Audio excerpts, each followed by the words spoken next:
When it comes to wrestling games, usually only one company comes to mind: WWE.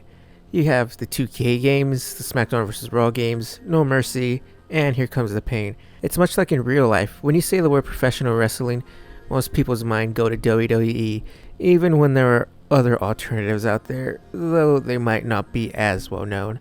Well, there's one company out there that is looking to make an impact in not only the wrestling world, but also the wrestling video game world. All Elite Wrestling. They have a video game now, and you could bet I was waiting on this one since I found out about its existence 5 months ago.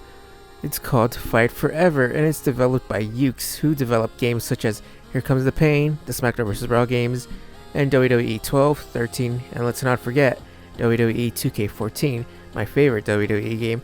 So I have high hopes for this one. I got it on Switch, so I won't be going too deep into the models. They look decent enough though. So going into it, Fight Forever is supposed to take you back to the days of No Mercy and Here Comes the Pain, and coming from someone who's only ever played Here Comes the Pain 4 years ago and only for a little bit, the art style and controls, I would say, carry the same feel. You have punch, kick, grapple, and then you have a grapple counter, strike counter, just like in No Mercy and Here Comes the Pain. Also, it's really arcadey.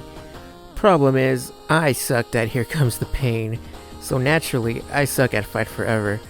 I just having a really hard time countering. The wrestling games I play are 2K14 and WWE 2K22, and they play completely different from Fight Forever, so getting used to the controls was a bit of a hassle and a bit of a learning curve when you're already accustomed to another certain control scheme.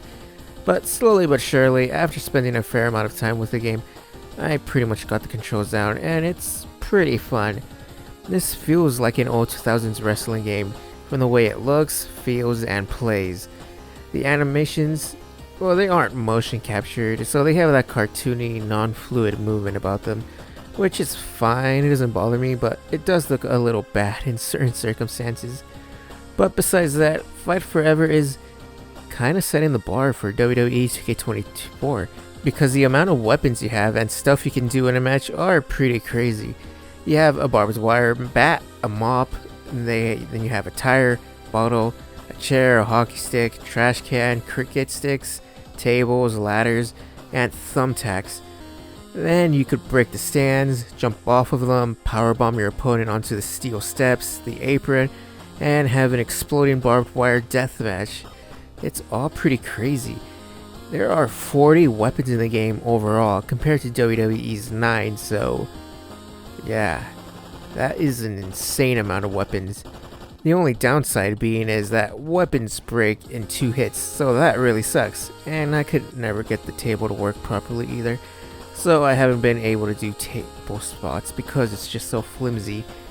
And I've never seen this much blood in a wrestling game, especially the blood stains, and you can get blood in a match pretty easily with the barbed wire and thumbtacks.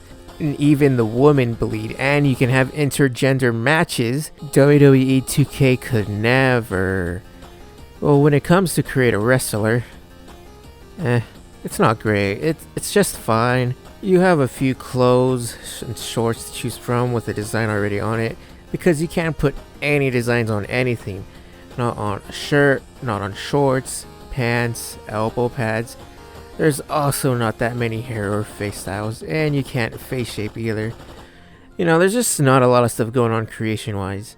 And create a move, it definitely will take you a while to actually get everything set up, just because of the amount of stuff you can do. But most of the cool stuff is gonna be locked starting off, at least until you progress and level up your character in being the elite, but we'll get into that later. There's also a pretty decent amount of moves you can apply to a particular moveset, like punching and kicking. And then you have a light grapple, a heavy grapple, and I guess a normal grapple assigned to the 3 face buttons on your controller. And then they each have their own directional variant where you press the button and move the stick in a direction. It's cool, it adds a more variation to your moveset, but at the same time, you're kind of limited on what you can choose. And now moving on, we have the entrances.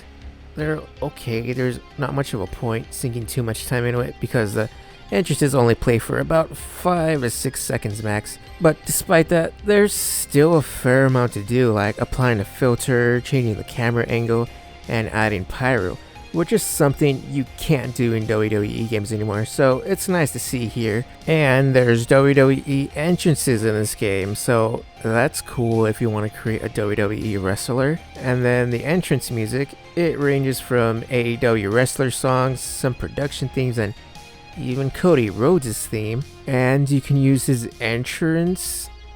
Oh, he's an unlockable character. Wait, what? So Cody Rhodes and for some reason Aubrey Edwards are unlockable characters.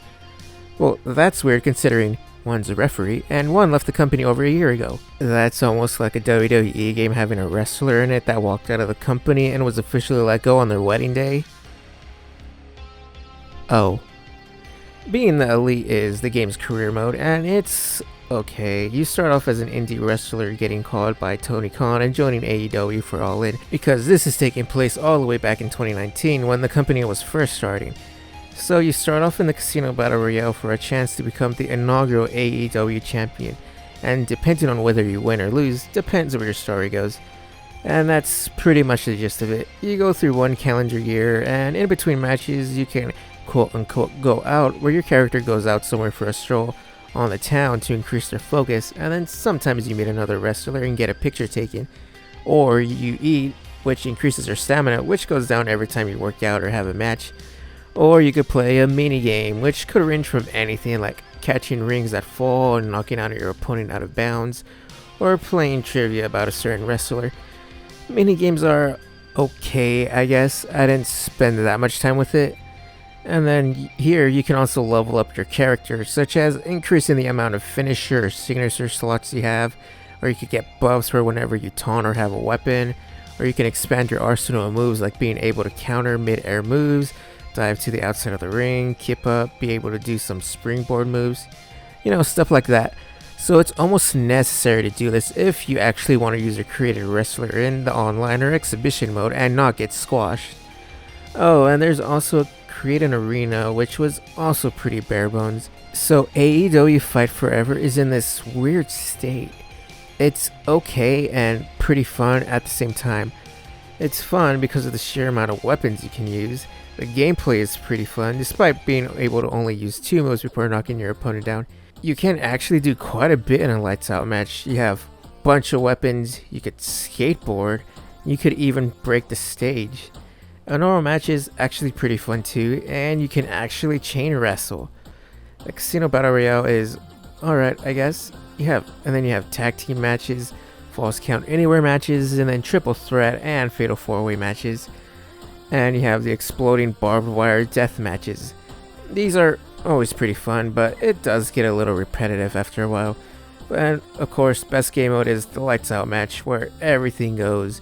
You can bring out the thumbtacks and drag or slam your opponents into them. And there's also no commentary in matches, and instead, music plays, so exactly like Here Comes the Pain. I don't really mind, it doesn't make that much difference to me. But a big up Fight Forever has over WWE is that the crowd actually responds to what you do, and they respond accordingly.